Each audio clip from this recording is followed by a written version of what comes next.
Hello. Hey, you hear me, Danil? Yeah, I can hear you. How are you?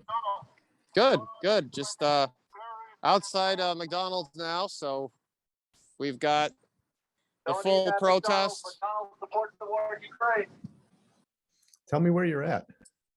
So we are in Alexandria, Virginia. We are at a McDonald's location just at an intersection near to a highway. And what we're doing is making our message heard that McDonald's silence is supporting the war against Ukraine. By continuing operations in Russia, they're helping finance this.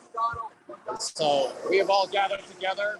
This is our first McDonald's of the day. We're going to one right next to the White House later this afternoon before continuing our usual stand at the White House. But the message is clear that McDonald's silence is deafening and that Ukrainian women, children are dying every day because they are continuing to support Russia by operating and by continuing to do regular business in Russia. What do you want people to know from this protest? And if so, what do you want on that point, what do you want them to do?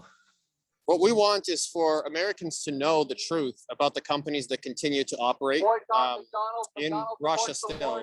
So we actually created a website called cutbusinesstieswithrussia.com that lists both companies who have voluntarily left, companies like British Petroleum who have abandoned over $5 billion in assets in Russia, and companies like Apple, Nike, Puma, and many others who have taken the step to cut all business and suspend all operations.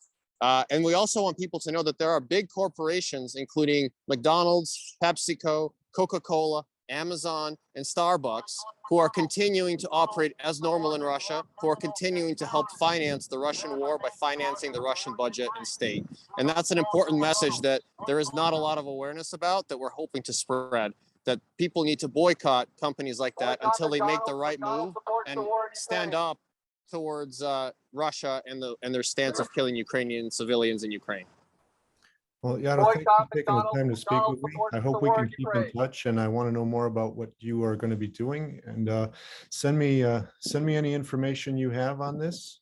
I would like to share it with our viewers, and any other footage or videos or messages that you have, let us know so we can follow along with what you're doing. Will do. And from what I understand, McDonald's headquarters in Chicago is going to have a big protest tomorrow at noon. Just calling and all Ukrainians and all people who are willing to support Ukraine to come out and show that this is not something small, that McDonald's needs to take notice. There's a famous quote that says, in order for evil to prevail, what is necessary is for good men to stand by and do nothing. And we are asking everyone here and all over the US and the world to not stand by silently as companies like McDonald's, PepsiCo, Coke, and Starbucks continue to operate and finance this Russian war. Yaroslav Hetman, thank you very much for your time. Thank you.